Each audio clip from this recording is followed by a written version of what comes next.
Voici donc ce monument pourri en l'honneur de Satan.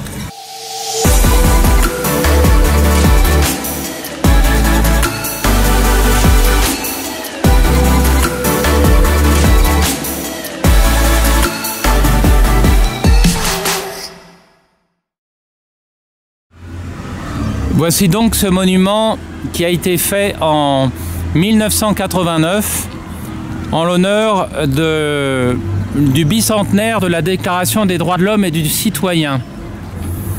La mairie de Paris, pour ce bicentenaire, le comité du bicentenaire, donc l'État français, mais aussi les loges maçonniques françaises ont contribué à l'édification de ce monument. Ce monument doit être bien compris du fait de la tradition biblique, puisque ce monument, en l'honneur de la Déclaration des droits de l'homme et du citoyen, est étonnamment le temple de Jérusalem. Alors, on se demande pourquoi, pour la Déclaration des droits de l'homme et du citoyen, on présenterait un monument fait par le roi Salomon en l'honneur du Dieu d'Abraham, d'Isaac et de Jacob. Pour le comprendre, il nous faut remonter à la création. Ce temple nous montre le péché originel. Et ce péché originel, il est ici. Ainsi donc, ceux qui ont construit ce temple s'intéressent à la Bible et croient en l'existence d'Adam et Ève, premier homme, première femme, avec le serpent qui leur parle et qui leur dit, qui dit à Ève, pouvez-vous prendre des fruits de ce jardin d'Éden, entre le Tigre et l'Euphrate? Et Adam, lui qui était seul, a demandé une compagne et Dieu lui a donné Ève. Ève, Satan lui parle. Est-ce qu'il apparaît sous la forme d'un serpent? L'Église catholique vous laisse libre. Et lui dit, pouvez-vous manger des fruits de ce jardin? Oui, bien sûr. Vous êtes sûr? Ah, pas de l'arbre de la science du bien et du mal. Parce qu'il nous a dit que si on en prenait, on mourrait. Et là, Lucifer lui répond, vous ne mourrez pas. C'est-à-dire que Dieu ment. Mais si vous en prenez, vous serez comme des dieux. Le geste magique, chamanique qu'a fait Ève, c'était de vouloir devenir une déesse. Donc, Ève lui dit, on va devenir des dieux. Mange de ce fruit défendu par Dieu. Et Adam a accepté pour devenir Dieu. Voyez. Et là, ils se sont aperçus qu'ils étaient mortels. En eux, il y a eu quelque chose qui s'est brisé. Leur intelligence et leur volonté se sont brouillées. Et ils se sont aperçus qu'ils étaient nus. Et ils ont pris des feuilles. Ensuite, Dieu leur donnera une tunique. Eh bien, ils se cachent. Dieu, lui, qui avait l'habitude de leur parler miraculeusement, dit, mais où êtes-vous? Pourquoi vous cachez-vous?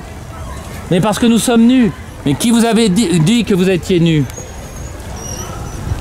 Et là, elle dit, mais le serpent m'a trompé. Adam dit, mais c'est la femme qui m'a trompé. Ève, c'est le serpent qui m'a trompé. Alors Dieu dit à Adam, tu souffriras tous les jours de ta vie pour travailler. À Ève, elle dit, tu enfanteras dans la douleur et ton mari te dominera, c'est-à-dire avec excès. Et à Satan, lui dit, tu ramperas pour toujours.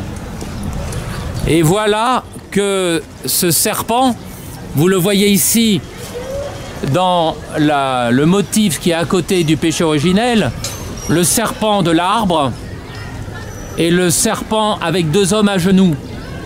Et là, si vous regardez ici, vous avez les deux hommes à genoux avec le serpent.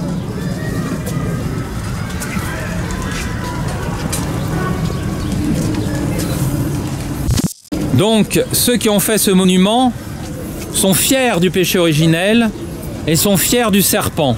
Ces deux hommes avec un enfant toutes les statues sont en prière pour vénérer, adorer Lucifer. Tout le monde est en prière ou en prédication comme ces prêtres.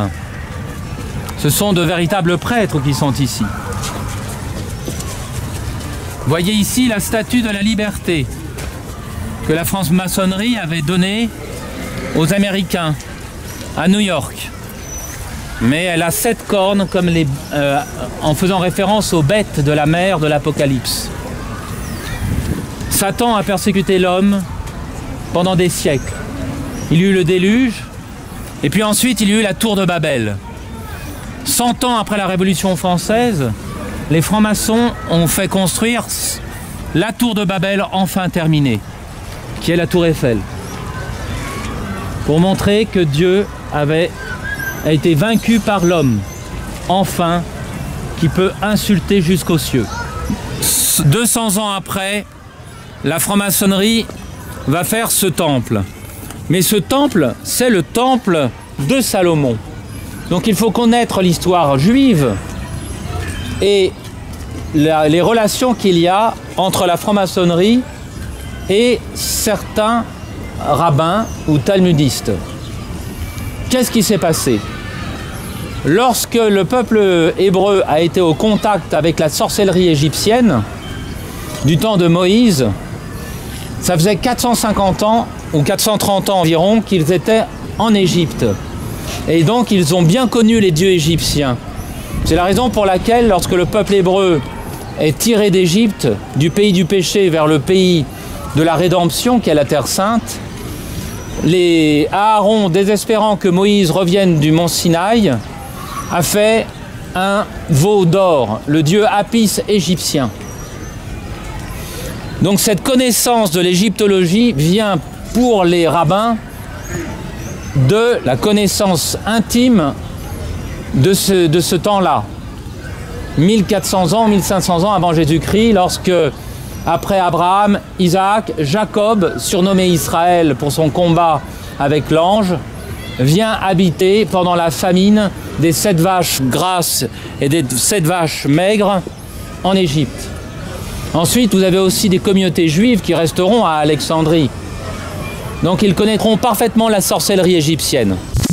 Mais du temps de Salomon, alors que les Juifs étaient revenus en Terre Sainte depuis Moïse, depuis environ 200 ans, enfin 300 ans disons, il y a eu la période des envoyés de Dieu, qu'on appelait les juges, vous avez les Juifs qui ont demandé un roi, les Hébreux qui ont demandé un roi. Dieu leur a donné Saül de la tribu de Benjamin, puis ensuite, comme il a beaucoup péché, il leur a donné David de la tribu de Juda.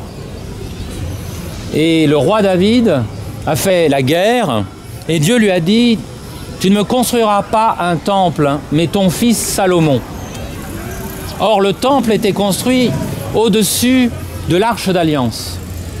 L'Arche d'Alliance, c'est ce coffret en bois couvert d'or où il y a les tables des 10 commandements du mont Sinaï, le bâton d'Aaron, un pot de manne, de cette gelée miraculeuse que les Juifs mangeaient pendant 40 ans au désert. Pour les talmudistes, Salomon avait une connaissance de la magie et de la démonologie égyptienne. Et donc, du temps de Salomon, il va demander à un Syrien, Hiram, un architecte, de construire le temple pour Dieu. Hiram était un Syrien qui connaissait tout l'ésotérisme du Moyen-Orient, de l'Égypte, sans doute déjà de Babylone. Et qu'est-ce qu'ils vont faire? Eh bien, pendant qu'ils construisent le temple, eh bien, ils ont inventé une légende. Cette légende, c'est que les architectes qui étaient avec Hiram ont voulu avoir les mots de passe et les manières de faire du grand architecte Hiram. Ils étaient jaloux. Alors, ils l'ont cerné.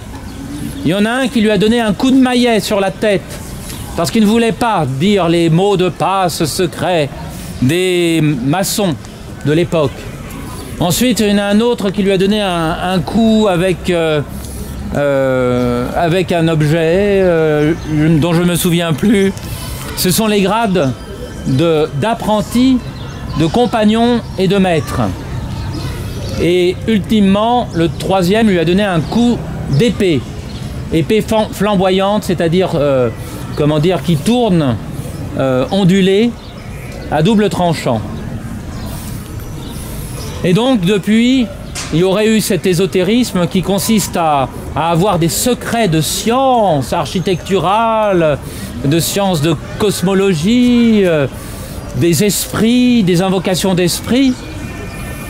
Et cette science aurait été transmise. Et ce qu'on accorde à Salomon, et qui est même connu par les musulmans, les juifs pieux n'aiment pas cela. C'est passé au Talmud et c'est passé à la Kabbale. Mais normalement, un juif pieux ne doit pas étudier la Kabbale avant l'âge de 40 ou 50 ans. C'est la raison pour laquelle nous sommes face à ce temple. C'est le temple de Jérusalem construit par Hiram. Mais où est le vrai Dieu? Où est le Dieu d'amour qui a promis le Sauveur depuis la chute d'Adam et Ève? Il n'est pas là. Vous avez les 3 points d'équilibre. Et vous avez ici, par exemple, le compas et l'équerre. Dans une médaille de la Révolution française, qui est très amusante. Puisque, si vous regardez bien, école française, premier prix de peinture. Mais si vous regardez mieux, vous voyez 2 compas qui se mélangent et ça donne un pentacle qui est une représentation ésotérique de la présence de Lucifer. Donc vous viendrez regarder ce pentacle. Et ce pentacle était, cette pièce d'un prix de peinture, était ce qui était vénéré par ces 2 hommes. Et des personnes ont volé la pièce parce qu'elle était en bronze. Regardez l'attitude de vénération de cet homme. Regardez ça. Eh bien, il vénérait un pentacle. Ici, il vénère un serpent. Et là, vous avez une représentation de Lucifer, comme le dit le Christ. Et je vis Lucifer tomber comme l'éclair. Ici, vous en avez 4. Une ici, une là, une dans l'autre sens et une dans l'autre sens. Ces plaques gravées, enfin fondues dans le bronze, représentent Lucifer avec à la tête l'étoile du matin, des ailes et qui tombe sur la terre. Donc ce temple est le temple de Salomon. Mais comment on est arrivé à la franc-maçonnerie? Vous avez d'abord les Illuminés de Bavière. Alors de nos jours, on se moque des Illuminati, du complotisme et tout. Les Illuminés de Bavière ont vraiment existé. Et c'était la première franc-maçonnerie. Et qui avait la même façon comment dire, des représentations et une iconographie complètement hébraïque et complètement kabbaliste. Et ce Vespo, qui avait fondé les Illuminés de Bavière, voulait renverser le christianisme et les monarchies chrétiennes. Le complot a été éventé et on retrouve donc dans les années 1600 et 1717 la création de la franc-maçonnerie pour les nobles et pour les bourgeois. Parce qu'on leur donne des hochets et on leur donne des rites magiques et ésotériques pour leur faire croire qu'ils auront de la puissance. 95% des francs-maçons non pas de la franc-maçonnerie opérative, de ceux qui ont fait les cathédrales, eh bien, sont des personnes qui sont là pour le pouvoir, et pour le carnet d'adresse, et pour l'organisation maçonnique. Pas du tout pour la philosophie, encore moins la théologie, même si certains, pour pas faire peur dès le début, n'est-ce pas, ils sont théistes, c'est-à-dire qu'ils reconnaissent l'existence de Dieu. Mais il n'y a pas de révélation véritable. C'est à nous de retrouver qui est Dieu pour nous.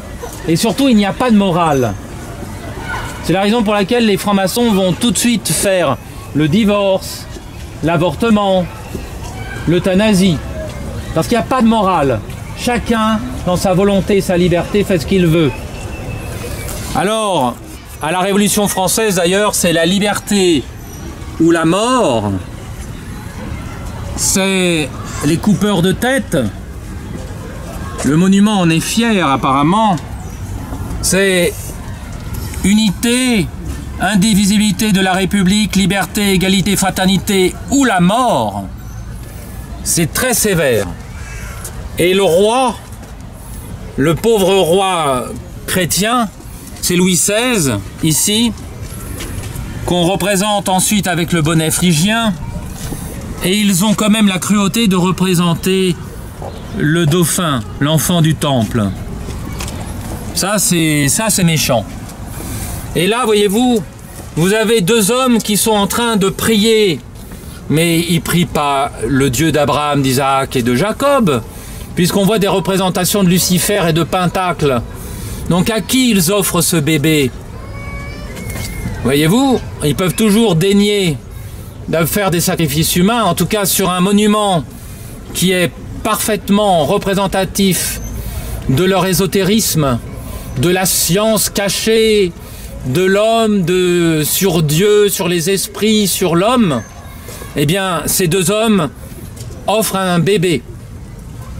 D'ailleurs, il y a un bébé aussi à la base de la Statue de la Liberté. Il y a quelqu'un qui s'est amusé à faire de la peinture ésotérique dessus. Mais le cœur d'un monument, c'est son centre. Vous voyez bien qu'il y a ici le triangle maçonnique de la perfection opérative. Le triangle équilatéral est une merveille. Vous avez les quatre lumières qui sont, dont les trois piliers et le quatrième pilier est invisible. Un pilier, deux piliers, trois piliers, le quatrième est invisible. Vous avez les deux colonnes du temple de Jérusalem qui sont représentées dans tout temple maçonnique et dans toute loge maçonnique. Et là maintenant on va aller vers le triangle et on va essayer de voir ce qui se passe sur la porte de bronze arrière. Mais si on ne voit rien, et c'est fait exprès, voilà ce que nous devons voir. Au centre du monument, on le trouve ici. C'est cela qui est sur le centre du monument. C'est cette scène absolument incroyable qui est au centre du monument. Et cette scène au centre du monument, c'est la République, c'est-à-dire une autorité publique persécutant le christianisme. Hein. Ici, c'est pas une république ordinaire. Vous avez ensuite le génie de la Bastille qui est représenté. Le génie de la Bastille, c'est un homme avec un sexe et deux ailes. Donc c'est un démon. En général, on ne représente pas les anges avec un sexe. Il a l'étoile du matin au front, de la science matutinale de Lucifer et du chérubin qu'il est encore. Et il est en train de saisir un homme qui est à la tête horrible de la religion, suivant le poète Lucrèce. Hein, le visage horrible de la religion, ici c'est un léopard. Et cette religion a un poignard et a l'horrible croix de Jésus-Christ. N'est-ce pas? Donc vous voyez, c'est un cri de haine contre Jésus.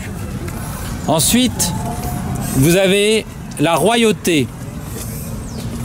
Vous avez la royauté qui part, mais la royauté ici, pas n'importe quel roi ou monarchie, mais la royauté chrétienne.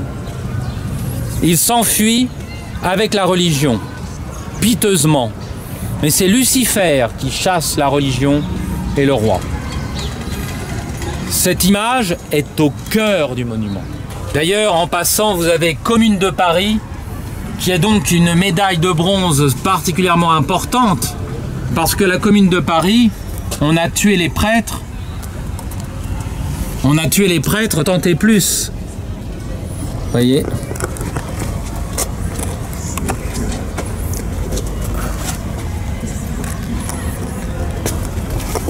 Alors, ici, en passant, vous avez les 12 tribus d'Israël qui sont représentées sur les bords du temple sous la forme de 6 pierres de couleurs différentes qui étaient sur l'éphod du grand prêtre. Donc, ce monument est totalement consacré à l'histoire biblique, comme vous le voyez avec ces 12 tribus d'Israël qui étaient sur l'éphod du grand prêtre. Et là, vous avez ici donc le roi Louis XVI qui est avec le bonnet phrygien, qui donc est la victime expiatoire avec l'enfant du temple de cette haine luciférienne. Alors ceux qui rentrent en franc-maçonnerie vont dire mais moi je rentre dans la franc-maçonnerie chrétienne, la grande loge nationale de France. Toute maçonnerie est fondée sur une confusion kabbalistique que les juifs pieux rejettent comme ésotérique et spirit, invocation d'esprits et de démons. Donc tout chrétien doit refuser d'entrer dans n'importe quelle loge. Parce que sous prétexte d'études philosophiques, on étudie surtout de se libérer de Dieu. Et maintenant nous allons voir des représentations assez sinistres qui sont à la porte arrière.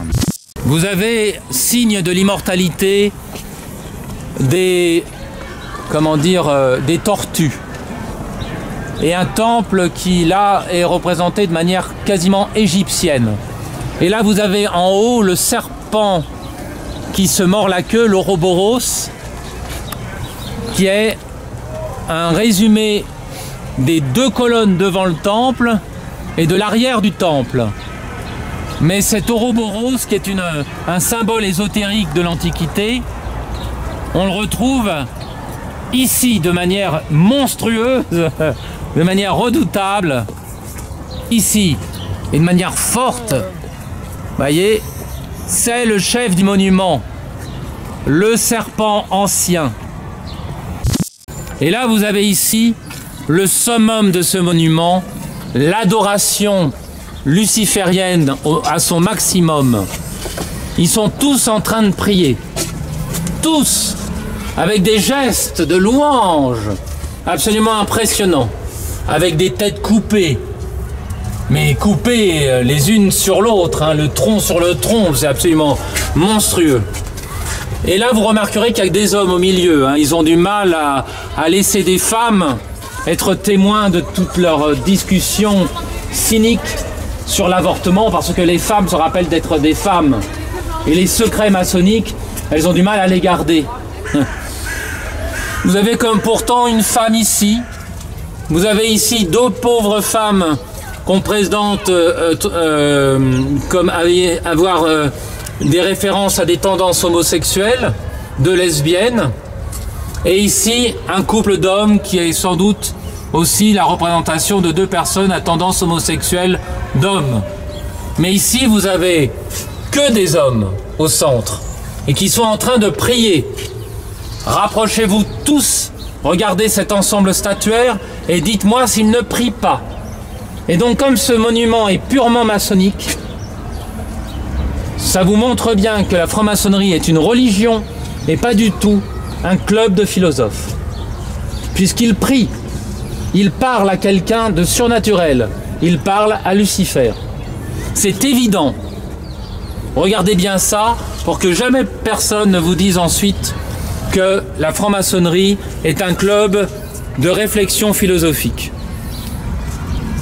Vous avez ici l'arrière du monument avec l'Ouroboros, les colonnes du temple reproduites, ici le devant avec les tables de la loi des 10 commandements et transformées.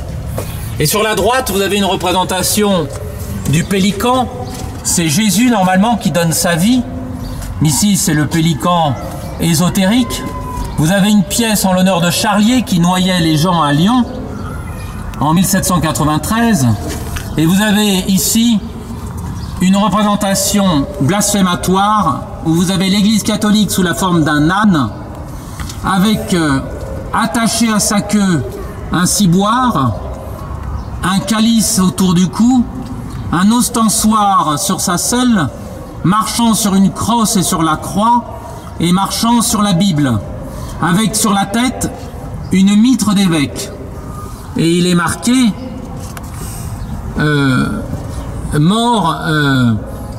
mort au fanatisme et à la superstition, ville affranchie. Et vous avez ensuite des noms de tous ceux qui ont pu, d'une manière ou d'une autre, développer la philosophie des Lumières d'un monde sans Dieu et sans morale. Alors c'est un peu mélangé, mais vous avez ici bien sûr la déclaration des États-Unis d'indépendance des États-Unis d'Amérique du 4 juillet 1776. Vous avez d'autres représentations et vous avez par le devant, ce monument a été édifié en 1989 à l'initiative de la ville de Paris. Pas seulement la ville de Paris, c'est elle qui l'a restauré, mais c'est le comité du bicentenaire. Il commémore le 2e centenaire de la proclamation des droits de l'homme et du citoyen. Sa position sur le champ de Mars perpétue en ce lieu la mémoire des grandes fêtes révolutionnaires. Vous voyez, comme la fête de la Fédération. La liberté ou la mort, avec le bonnet phrygien. Les différentes médailles des loges maçonniques.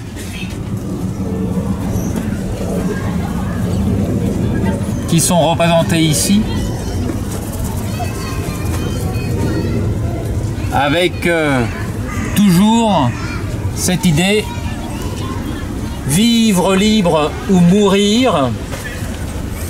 Et pour terminer, je filmerai la guillotine qu'ils n'ont finalement pas manqué de représenter ici même.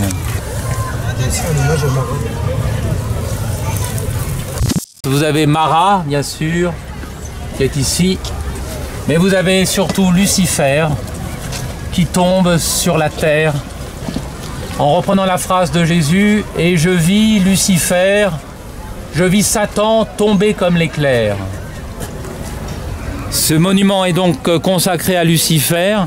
Or, il est officiellement un monument de la franc-maçonnerie française.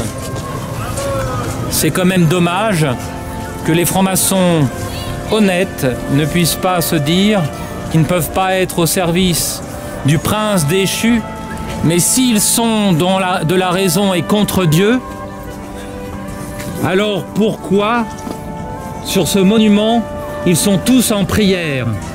Ils sont tous en prière parce que ils prient le prince déchu, ils prient Lucifer, qui voudrait chasser Dieu, qui blasphème le don repentant de la vie de Salomon, le roi Salomon qui est mort en regrettant ses péchés et qui insulte la croix de notre Seigneur au nom de ce prince déchu et de Lucifer.